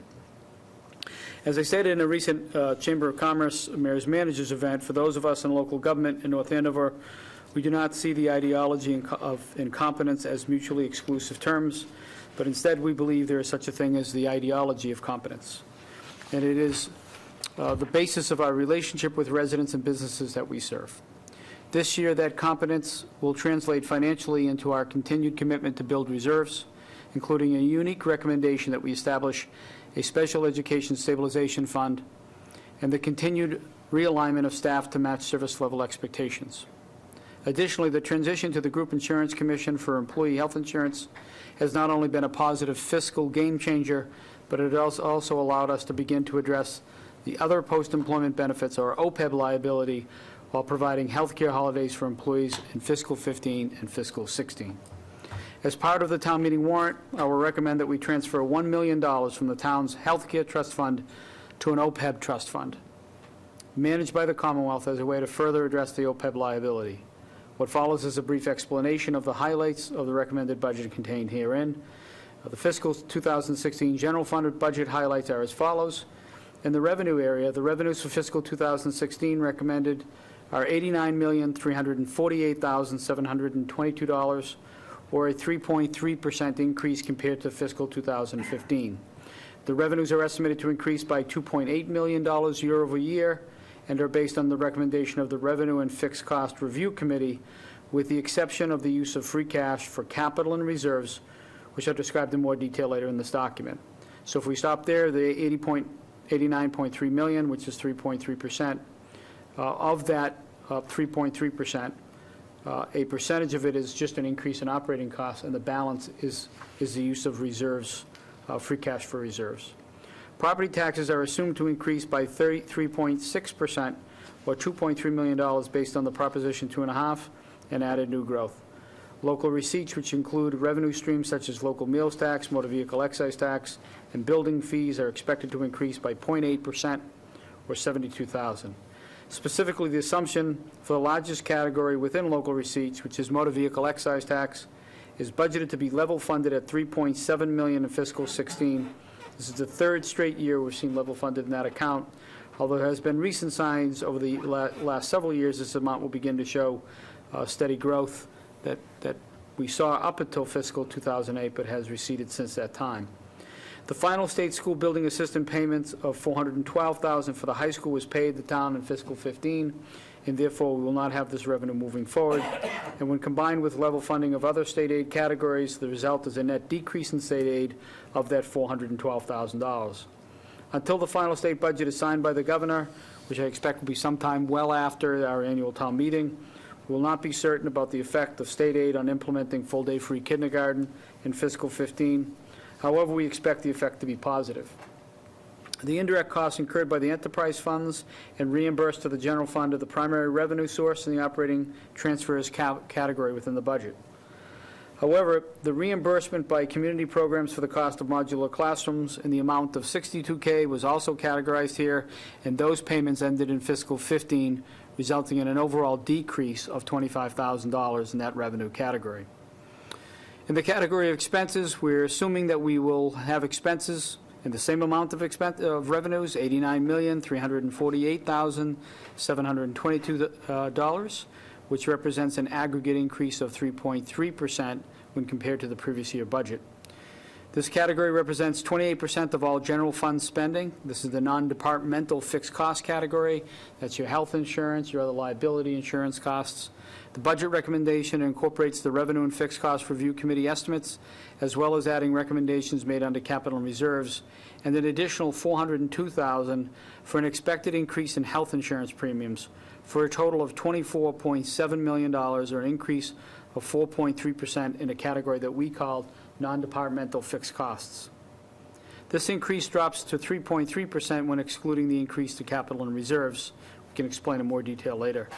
The retirement assessment is in this category and represents $4.1 million, an increase of $312,000 year over year, and is based on funding schedule independently prepared by the Essex Regional Retirement Board, of which North Andover is the largest member, representing approximately 14% of the district. The 8.3% increase in this category should be expected annually for the next decade or more. Health insurance premiums for active and retired employees will increase this year upwards of 9.5%, after averaging less than 5% during the past 5 years. Current year spending in this category is tracking very well, and therefore the recommendation is that the actual budgeted spending will only need to increase by 3.6%, even though the cost of health insurance will increase by 9.5%. There are projected increase in the town's various insurance accounts, including workers' compensation, police and fire medical, property and liability accounts, although nothing is notable in this category. A retrospective 3-year review of unemployment compensation has led us to a recommendation to decrease this category by $50,000. A change in estate accounting practices will result in the cost of students attending Essex Agricultural being reported separately from state assessments for the first time, and a corresponding reduction in state assessments.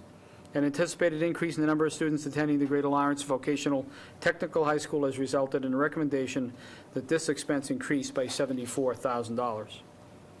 Capital and reserves, which is something that this board and others have focused on pretty intensely, quite frankly, in the last several budgets. In this category, this line item within non-department expenses includes recommendation of required transfers to various reserve accounts in the amount of approximately $2 million. Specifically, in fiscal 2016, the recommended budget includes an annual appropriation to the Capital Stabilization Fund, something we began 2 fiscal years ago. That amount will be $213,000. That's the same commitment we've made in the last 2 years. Consistent with the adopted financial reserve policies, those policies were adopted by both the Finance Committee and the Board of Selectmen last year. Also consistent with that policy, I'm pleased to announce that an appropriation of only $64,000 needs to be made to the General Stabilization Fund to achieve the 5% reserve standard, which has been our goal. So our goal from the beginning was that we would set a floor for reserves, that we would achieve the 5%, but to be mindful of the impact on our taxpayers, we would also establish a ceiling. And I'm pleased to announce that after years of having to move approximately $500,000 to $1 million into stabilization from the general fund this year, in order to meet our policy goals, that amount will be $64,000. That's fantastic. In the past, the amounts have exceeded in excess of $600K. Both of these requests will be funded from free cash. The overlay reserve fund is used to pay for approved property tax abatements, and the recommended amount of $550,000 this year is consistent with past years. The overlay reserve fund is funded by operating revenues, not always understood. So although we raise tax dollars, we must set aside a reserve to cover for those abatements. We don't just net them off the revenues. We actually need a separate appropriation to fund those. Oh, I didn't even realize that. It's true. There are 2 one-time recommendations in the capital and reserve category. First, $408,000 is recommended to fund a 27th payroll as opposed to our normal 26 payrolls, which impacts the budget in certain years based on the effect of leap years, the fact that a 365 calendar day year does not divide equally into 7-day weeks, and the method by which the town accounts for payroll. It's interesting to note this happened several years ago, and the agreement by the Finance Committee and the town at the time was that we would not set aside dollars into a reserve fund, but we would take this on as a one-time cost in the year that it occurred. This was the agreement between Lynn Savage and the Finance Committee after much debate several years ago, and that is the way we're proceeding today. So the $408,000 is an operating cost. It'll be funded this year. Next year, we'll return to the 26-week payroll, and I think a look at the calendar, it'll be another 9 or 10 years before we face this situation again. Both public and private sector organizations have to deal with this issue of a multiple payroll, whether you're paying weekly or biweekly. As a reminder to the board, the town accounts for 100% of the payroll of a pay period based on the fiscal year of the pay date, not when the salary is earned.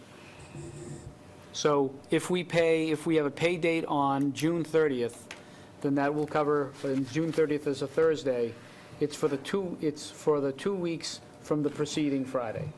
If that pay date were to fall on July 1, even though the entire pay period were to be in the previous fiscal year, we account for it on that July 1 or in the new fiscal year. And as a method of handling payroll in that fashion, every so many years, we're going to have a 27th pay period. Again, there was a significant amount of discussion about this between the Finance Committee and the town and how to handle it. Do you accrue for it? Do you auto-pay? And in the end, I agree, by the way, and other communities have handled it the very same way. Every 7 to 10 or 11 or 12 years, you'll have to fund it. You treat it as a one-time cost. You pay it. You move on. And in the end, the employees receive no more money than they would otherwise, and this is the best way to handle it. So I've gone over the fact that the town and the Finance Committee agreed several years ago to handle it this way. Therefore, that's the why, because of the agreement paid, it's not included in the municipal budget, but it's being funded directly out of free cash.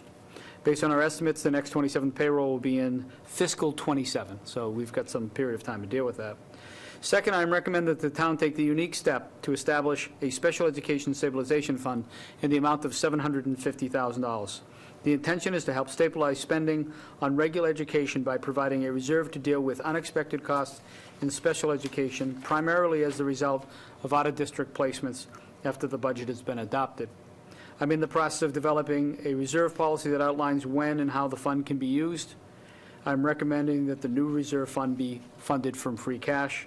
As we've noted in the 1 or 2 other times we've discussed this topic, we may not be unique in this regard, but we're certainly in a very small group of communities, probably nationally, that is attempting to address the special education cost issue in this fashion, and I think it's important. You might have to do a special fund for snow. I think we're going in that direction. I think you're right. School and municipal spending, as mentioned previously, school department spending and municipal spending increased by 3.5% in this recommended budget. It should be noted that although total municipal spending is increased by the recommended 3.5%, from department to department, that percentage increases may vary as a result of priorities established by the budget policy statement. So the police budget may be higher than 3.5%, and the clerk's budget may be lower. But in aggregate, the agreement we've made over the years is that the school will receive approximately the same percentage, in terms of annual increases after we drew that baseline, and that's the case again this year. It should be noted that I said that revenues and expenses went up 3.3%, but the average spending in the 2 greatest categories, municipal spending and school, went up 3.5%. That's because in a category I haven't yet mentioned, average spending in areas such as the shared cost has actually declined. And as a result, the average for school and municipal is up 3.5%, but overall spending is actually up 3.3%. An example would be a 3.7% increase in library spending to help align staffing with service delivery, or a 4.5% increase in public safety spending that is part of the result of pays associated with expected retirements. Also, salary reserve line items have been budgeted in each of the municipal categories to account for estimated salary increases for those union employees whose contracts expire in fiscal 15, or for exempt employees not covered by union contracts. The amounts in the various salary reserves represent 2.25% of the budgeted increase, consistent with the existing union agreements. 2 additional notes. The ESCO project will yield approximately $300,000 in net savings, 81% of that to the school department, 19% to municipal budget departments. Municipal government departments, which will stay within the individual departments in addition to the 3.5%. So the 3.5% increase on average for municipal and the 3.5% increase for the schools will be further enhanced by the fact that their costs of utilities will likely decline. 81% of $300,000 will be to an order the benefit of the schools, and 19% of the $300,000 to various town departments, police, fire, and the like. Also, the $92,000 in annual rent savings from the school administration space, as the school department vacates the Ogwood Landing property, will remain within the school department. So the net effect of school spending as adopted by the school committee is in excess of the 3.5%. The maintenance and utility costs associated with the new administration building will, however, be funded by the school department moving forward. As it relates to staffing, in the general fund, in the school department. The approved school department budget for fiscal 16 recommends an increase of 3.3 full-time equivalent employees. There is an increase of paraprofessionals and aides from 102.2 full-time equivalents to 103.2. Additionally, the budget calls for an increase of 2.3 full-time equivalent teachers and other professionals. Within the general fund, municipal fund staffing for fiscal 16 represents a 0.15 full-time equivalent increase for fiscal 15. As you're aware, the goal for the past 4 fiscal years has been to properly align staffing with service expectations and service delivery of municipal departments. Examples of that in fiscal 16 are adding a 1.0 FTE benefits specialist to the Human Resources Department to address the impact of transferring to the GIC. There's an increasing number of amount of paperwork. We now manage the benefits for retired municipal teachers. We didn't historically do that, and that work falls on the benefits area. In addition, on ongoing evaluation of the needs of the Veterans Department led us several years ago to add a 0.4 full-time equivalent to that department. Last year, I recommended that increase to 0.5 full-time equivalent, and in fiscal 16, we achieved the proper staffing by making that a 0.6 full-time equivalent. That's an addition of 0.1 staffing level. With the hiring of a new director, the focus of community development is broadened to include encouraging economic development. We think that's something that will benefit us in the long term. As you know, to assist in that process, an employee was promoted to assistant director, which added a 1 full-time equivalent to our overall staffing. That person's focus is internal, on enhancing the permitting process amongst other initiatives, and allowing the new director to focus on fostering business relationships, something we think is important for the entire town. Finally, library staffing has been of particular focus during the past 2 years, and in fiscal 16, I am recommending the addition of part-time hours to existing employees, which will result in a 0.3 FTE increase within the library department. Given our desire to maintain staffing at sustainable levels, most of the increases above have come as a result of reassigning existing staff or reducing staff. As an example, the reduction of hours of 2 positions, one the result of retirement, and the allocation of duties to an existing employee led to a 1 full-time equivalent reduction in the accounting department. In addition, the zoning board clerical position was reduced by 0.5 FTEs based on an evaluation of workload of that department. Also, 0.5 FTE reduction administrative assistant and town manager selectmen's department assumed the aforementioned benefit specialist role and was not backfilled, therefore resulting in a 0.5 reduction in that department. Finally, there has been a reallocation of a 0.25 FTE from the Department of Public Works to the Sewer Enterprise Fund in recognition of the proper source of funding for that particular position. In the support services category, the category that I define as neither municipal or school, the support services category typically includes IT, purchasing, and facilities.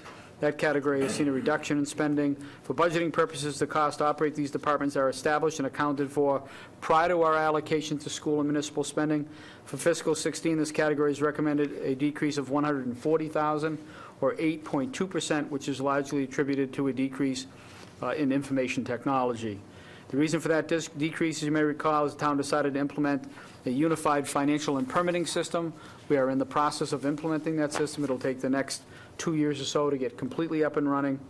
And as a function of that, in fiscal 15, we carried costs for the new system and the current system, and we believe moving forward in 16, we'll be just covering the cost of the new system.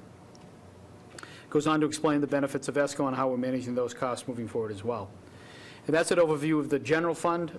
In summary, the 3 enterprise funds, water, sewer, and Stevens Estate. Let me first say the water and sewer accounts. I think the simple summary is we're maintaining costs, and as a result, if these budgets are approved, we do not expect that we'll be recommending increases in either the water or sewer fund moving forward. Beyond that, meaning not beyond the time frame, but beyond the fact we wouldn't be recommending increases, if these budgets are approved and things continue to track as expected, we're generating sufficient reserves to make sure that we use a portion of those reserves through town meeting vote to invest back into the systems to make sure that we maintain rates at the level they're at. So as part of the financial reserve policies that the board adopted, again, once we reached a level of reserves that were satisfactory, then we in turn take every dollar over that and reinvest it into the system in the form of paying for capital items without having to borrow the dollars, and therefore maintaining the rate structure. We've reached that standard. The standard was 4 months' worth of operating reserves.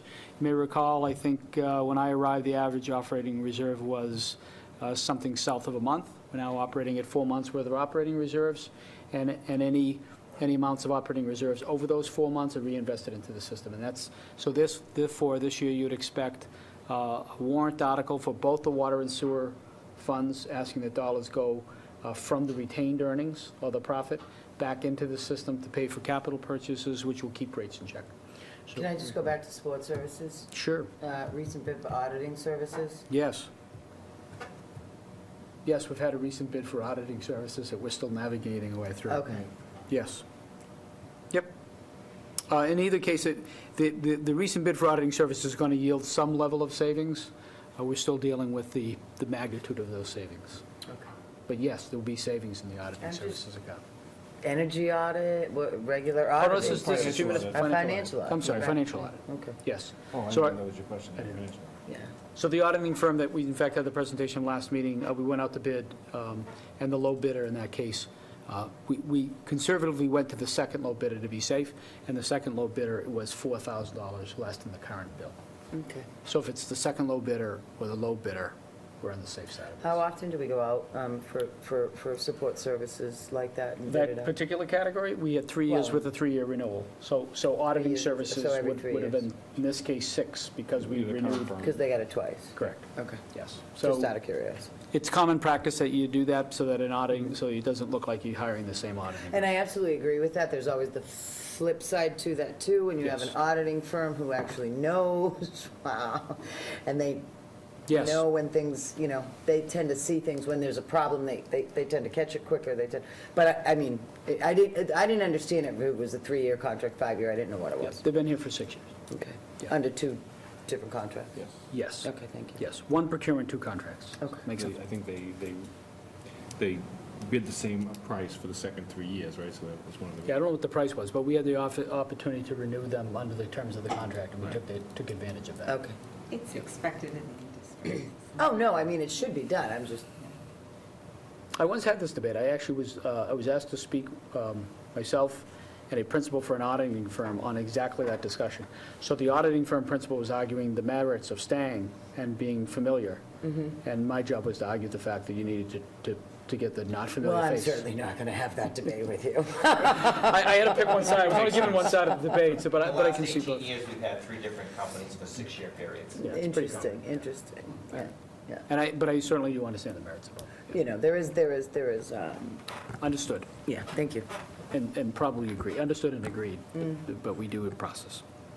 So again, that's just how I can go into the details. What you generally see within the water and sewer enterprise funds is that we're managing costs well. We've seen decreases in expected or recommended spending in both those categories, largely the result of a reduction in debt service. So our debt service in those funds are rolling off, and we're not aggressively replacing that debt service. So we're managing our debt service more effectively, only recommending replacement through debt service for those things that we feel like we can get done.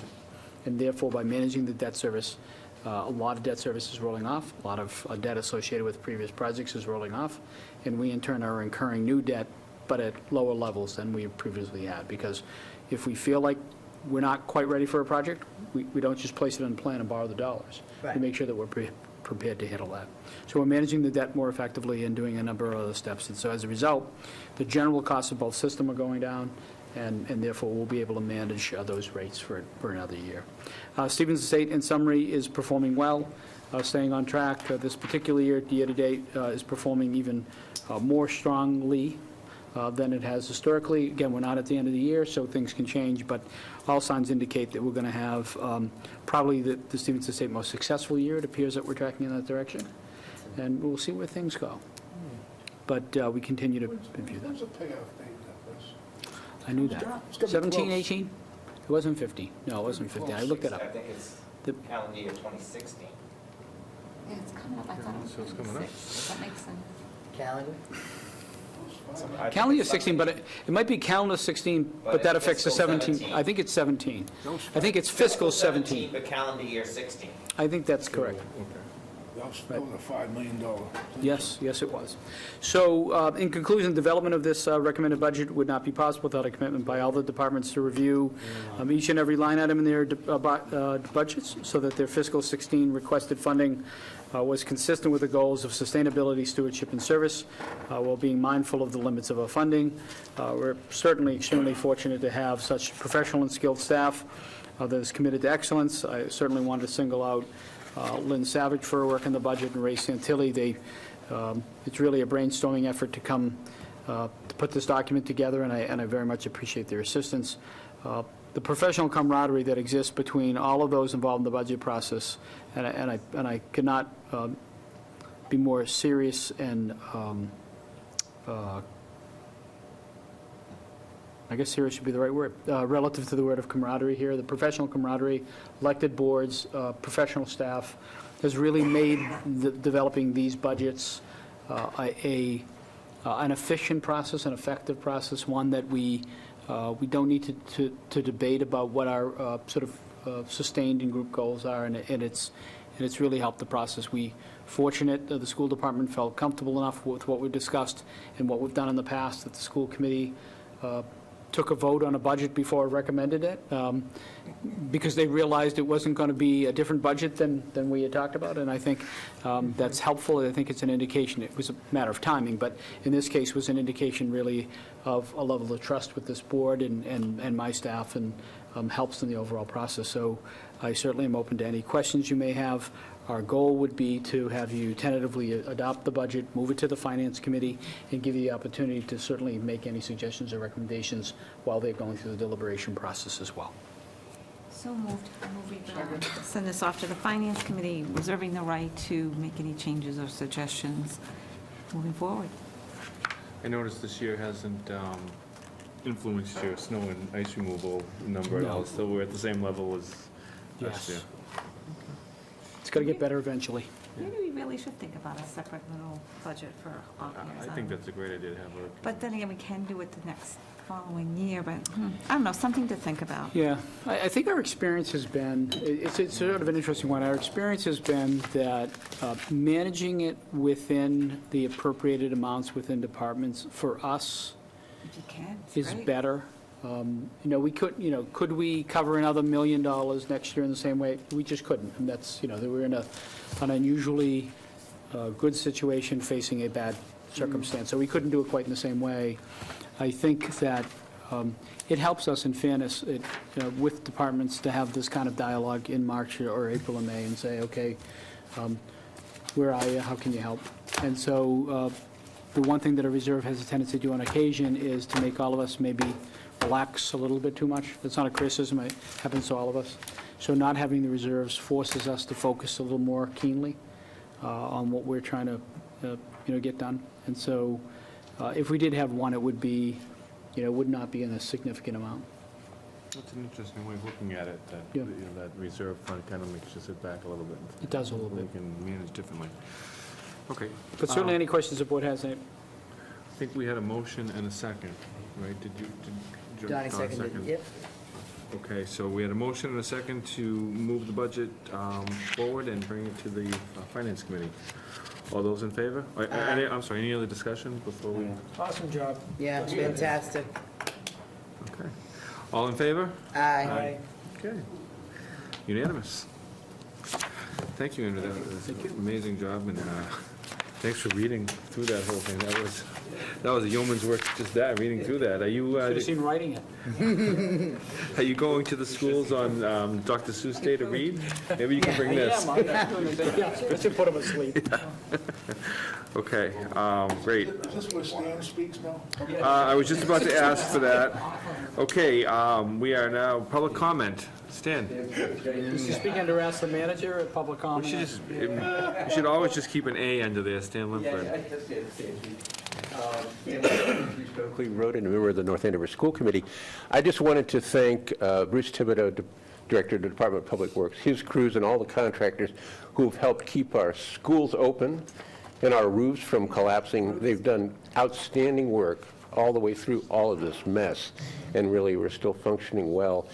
We've taken a lot of snow days, but that was what it was, so we're going to be okay. But I just wanted to express my gratitude to them for all the great work they've been doing over and over and over again to keep us plowed out and getting rid of the mounds of snow and all of that. So thank you very much to all of them. I appreciate it. Thank you, Stan. Any other public comment? No? Okay. Okay, we'll move to the town manager's report. Mr. Gordon is back this week, so we can proceed with Ask the Manager. I didn't have any questions. Short timer. Nice. Wow. Wow. You guys do what you want. Did we get... Just don't screw it up. Bill, it was all working when I left. Get out where the getting's good. Get out where the getting's good. Did we get any online submissions of questions? Funny. No. I No. haven't gotten any phone calls lately. That's what started this, the anonymous phone calls and letters. I think it's just because people are just so burdened by the amount of snow, it really has been, extraordinary out there. It's been very difficult. So people are somewhat preoccupied with Raining dealing in their with. houses. Gee, I Yeah, I know someone think who's that's- got that problem. I know, a few someone's, Yeah, unfortunately. it's been particularly I difficult. heard Edgewood's been hit pretty. Have they? Okay, anything else under the manager's report? I notice we have a couple job vacancies posted. Second. Hold on. Oh, jeez. Billy jumped on the second on that, he's like, second? Okay. Okay. I will work under, since. Is there a game or something? It probably is worth noting, now that I see it in Bill's thing, we haven't yet released the final product, but with the support of this board and the CPC and others, we agreed last year to take on the initiative of completing an assessment of all town playgrounds, those that are on school property and those that are not. We've produced a preliminary report. Ray and Laurie were spearheading that initiative. We produced a preliminary report, had a meeting with some important stakeholders associated with that and got their feedback and agreement, quite frankly. We've given a general update to the CPC about what the results look like. We're waiting for the final document. When that happens, it'll be posted online and made available to the public. I know the school committee has some interest as well because it affects them. But I think we're proceeding with a comprehensive plan, not unlike we have a facility plan, to upgrade all town playgrounds, meaning those on school properties and those not, over the next 7 years, and starting to invest on an annual basis into maintenance of our playground, something that we haven't historically done. So I saw it in front of Bill here, but something that we will probably speak about in more depth when the report is made final. Excellent. Great, thank you. Next meeting will be March 9th, 2015. Hope to see everybody here. Now, I'll hear a motion for adjournment. It's already on. It's on the floor. It is on the floor? A second? It was taken a little bit out of order, but I'll go with it. All those, This meeting's been adjourned for 15 He's gonna allow it though, Lucky. all those in favor? Aye. All right, we're adjourned.